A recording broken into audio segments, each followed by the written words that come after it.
चलिए बच्चों आगे बढ़ते हैं और पढ़ लेते हैं about gaseous exchange at the alveolar level. जो एयर हमने ब्रीद इन की या जो एयर हम लोग एक्सेल आउट करना चाहते हैं उसे एक्सचेंज करने के लिए जो सरफेस मिलता है that is of alveoli, alveolar duct and respiratory bronchioles, right.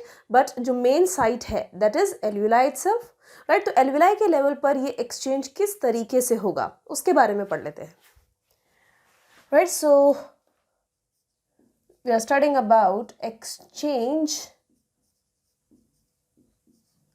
of gases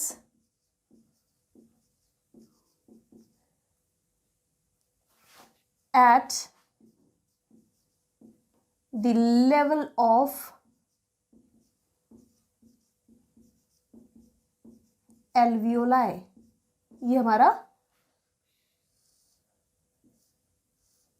topic है, राइट।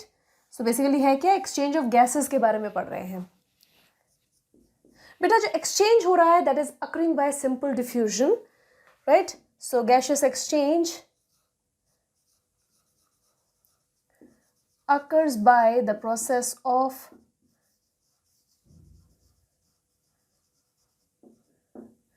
diffusion, right। और ये जो प्रोसेस है ये कई चीजों पर डिपेंड करती है, right। So this diffusion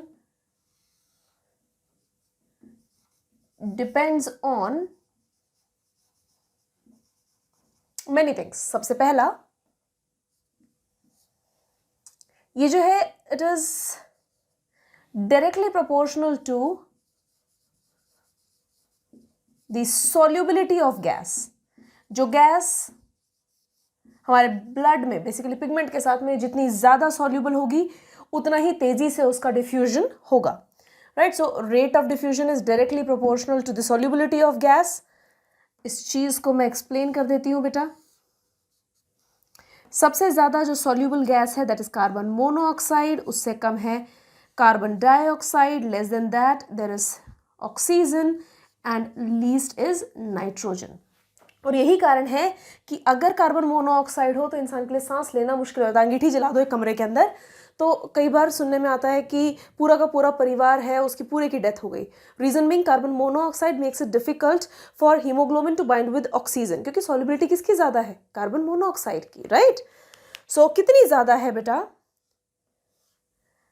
it is around 250 times oxygen, right. वहीं पर for CO2 it is around 20 to 25 times that of oxygen। और बचा हमारा नाइट्रोजन दैट इज, और नाइट्रोजन क्यों, दैट इज हाफ होता है।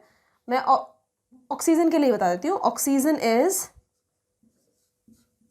2x that of nitrogen. तो सबसे ज्यादा कौन ज्यादा सॉल्युबल है बेटा, monoxide, I mean carbon monoxide, then carbon dioxide, then oxygen and least is nitrogen. और इसी वजह से इनका डिफ्यूजन भी इसी रेट के साथ होगा। Is that clear? Second thing, the second factor which is affecting it is thickness of the membrane जिसके थ्रू इन गैसेस को पास करना है। सो जितना मोटा होगा बेटा उतना ही तो डिफ्यूजन मुश्किल है, right. So it is inversely proportional to the thickness of respiratory membrane,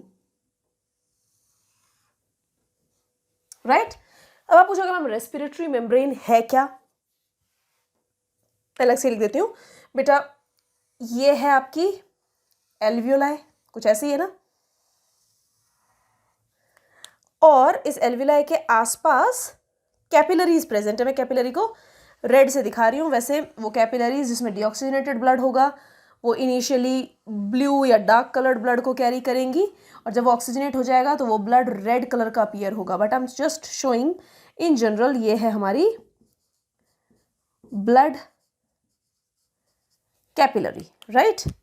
ये है एल्वियोलाई की दीवारें, जिस पर मेन जो एपिथेलियम है वो है सिंपल स्क्वामस नेचर का, क्योंकि यहाँ पर सबसे ज़्यादा न्यूमोसाइट टाइप 1 है जो कि सिंपल स्क्वामस नेचर के हैं, राइट।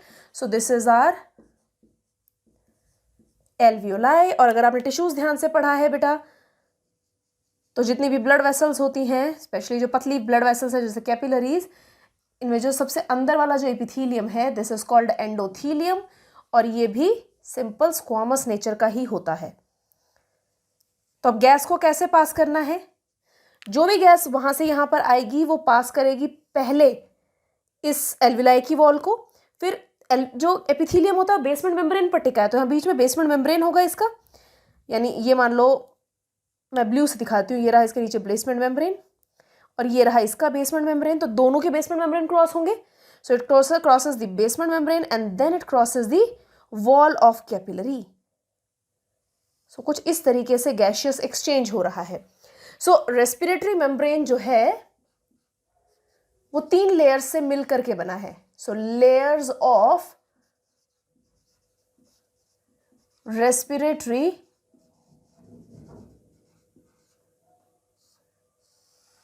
मेम्ब्रेन आर, कौन कौन सी हैं बेटा? सबसे पहली is this one, this is epithelium of alveoli. That is the first layer. कैसी है बच्चे? अभी बताया था सिंपल स्क्वामस epithelium. नेक्स्ट ये पास करेगी through the basement membrane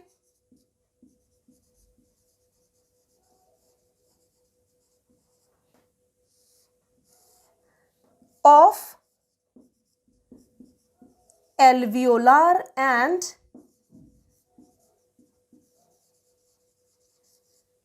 capillary epithelium, right? And सबसे आखिरी में this particular layer, this is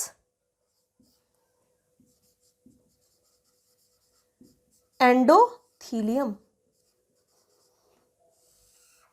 Again simple squamous in nature, right? कितनी मोटी होती है बेटा जनरली ये respiratory membrane? It is less than 1 mm thick, 0.2 mm की होती है। इनफैक्ट मैं चाहूँ तो लिख सकती हूँ इस चीज को।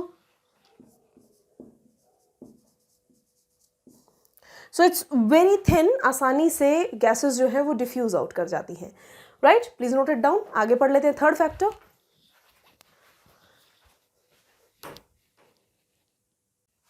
सो बेटा ये ड्रॉ कर लेते हैं हम एल्वियोलाई, ठीक है। एटमॉस्फेयर में या जो इंस्पायर्ड एयर है उसमें PO2 is 158 mm of Hg। काफी सारी बुक्स में इसे 159 mm Hg दिया है। वहीं पर carbon dioxide is just 0.3 mm of Hg। ये किसकी बात हो रही है? This is about the inspired air, right? वहीं एल्वियोलाई का जो PO2 है that is 104 mm of Hg। तो ऑक्सीजन क्या करेगा? Higher to lower partial pressure move करेगा। तो क्योंकि हम लोग ऐसा कोई फिल्टर हमारे पास नाक में नहीं लगा हुआ है जो सिर्फ ऑक्सीजन को अलाउ करे और CO2 को हटा दे, राइट बेटा? तो इसी वजह से जो ये पार्शियल प्रेशर है यहाँ पर एक ड्राइविंग फोर्स की तरह काम करेगा और ऑक्सीजन का ये एक्सचेंज प्रमोट करेगा, राइट? वहीं कार्बन डाइऑक्साइड को बाहर क्यों धकेलते हैं? क्योंकि एल्वियोलाई में PCO2 is 40 mm of Hg, right? बाहर तो दिख ही रहा है ना बेटा, 0.3 था, तो इसलिए ये कोशिश करेगा कि ये बाहर निकल जाए। Is that clear? बहुत सिंपल है बेटा, कुछ ही वैल्यूज याद रखनी है, सारी रटने की जरूरत नहीं है। कार्बन डाइऑक्साइड तो सिर्फ याद रखना है 40 और 45 ही वैल्यू है, इसके अलावा कोई और वैल्यू नहीं है। बेटा ये आ रहा है डीऑक्सीजनेटेड ब्लड, यानी वो ब्लड जिसमें ऑक्सीजन यूटिलाइज हो चुकी है, राइट। तो इसको थोड़ा सा लंबा ड्रॉ कर देती हूँ। यहां पर PCO2 कितना होगा? अब आपको पता है ना बेटा कि कार्बन डाइऑक्साइड यहां से निकल के एल्विलाई में जानी है, तो मैंने अभी क्या बोला 40 और 45, 40 एंड 45 याद रखोगे। तो यहां पर कम, यहां ज्यादा होना चाहिए, यहां ज्यादा कितना 45 mmHg, और इसी वजह से कार्बन डाइऑक्साइड तुरंत छूट करके पहुंच जाती है ब्लड से इनटू दी एल्वियोलाई। वहीं पर ऑक्सीजन का पार्शियल प्रेशर कितना है बेटा? ऐसे याद रखोगे ये 45 है, ये होगा 40 mm ऑफ Hg। तो होगा क्या, यहां से ज्यादा ऑक्सीजन है तो ये तुरंत इस ब्लड में पहुंच जाएगी।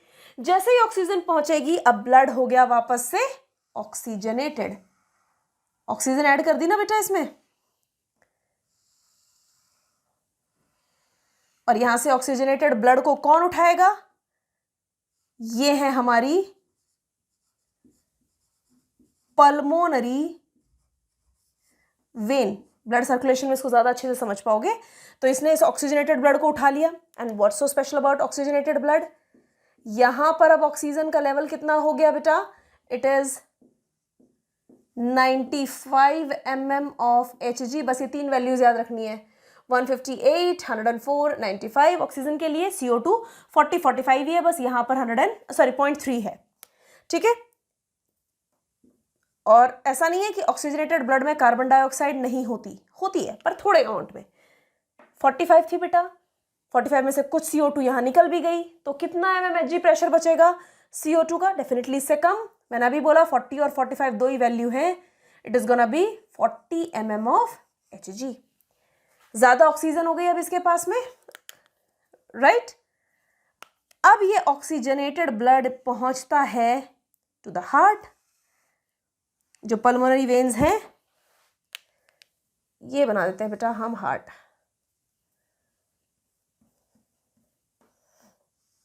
Late me do it. ये हो गया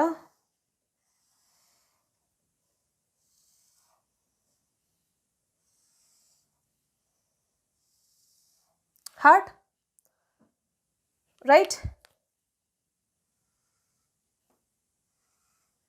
हार्ट में ये ऑक्सीजनेटेड ब्लड पहुंचेगा इनटू आवर लेफ्ट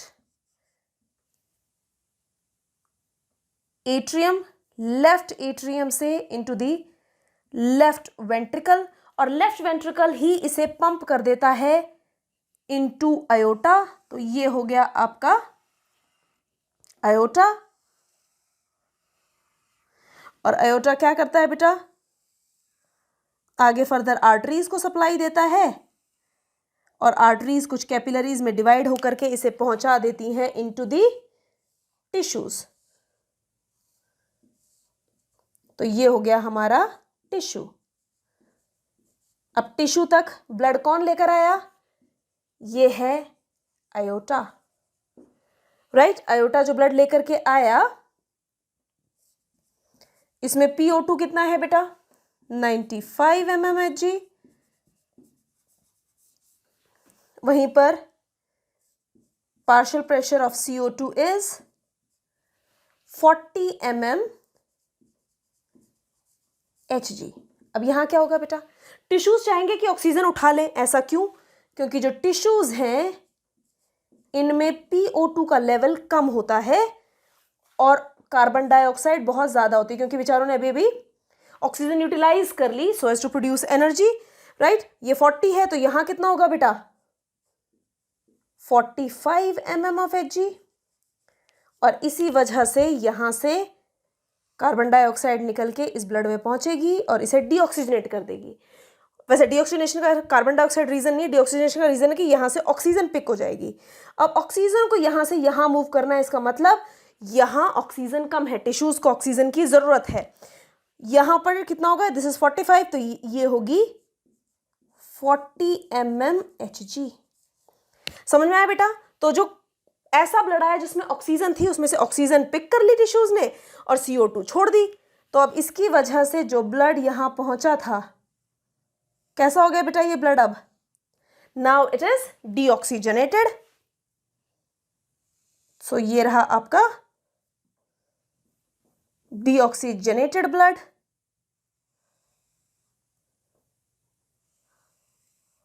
राइट? अब इस डीऑक्सीजनेटेड ब्लड को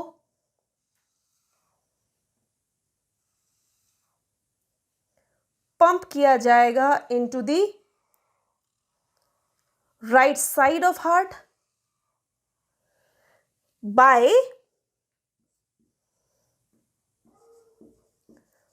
vena cava, superior inferior vena cava, जिसके बारे में आप पढ़ोगे आगे इन सर्कुलेशन।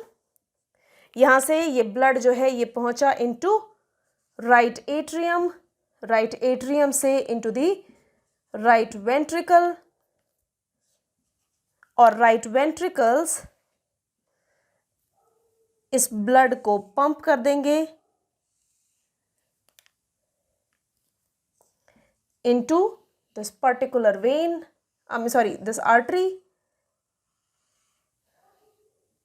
जिसका नाम है पल्मोनरी आर्टरी। बेटा मैं गलत नहीं बोल रही हूँ, यहाँ पर ये आर्टरी है, ये एक्सेप्शन होती है। जनरली आर्टरीज में ऑक्सीजनेटेड ब्लड है, पर जो pulmonary artery and pulmonary veins हैं उनमें ऑपोजिट कंडीशन मिलेगी। सो दिस इज पल्मोनरी आर्टरी जो कि डीऑक्सीजनेटेड ब्लड को लेकर आएगी। डीऑक्सीजनेटेड ब्लड की वैल्यू आपको याद है ही बेटा, जो वैल्यू यहाँ पर है सेम वही वैल्यू होगी।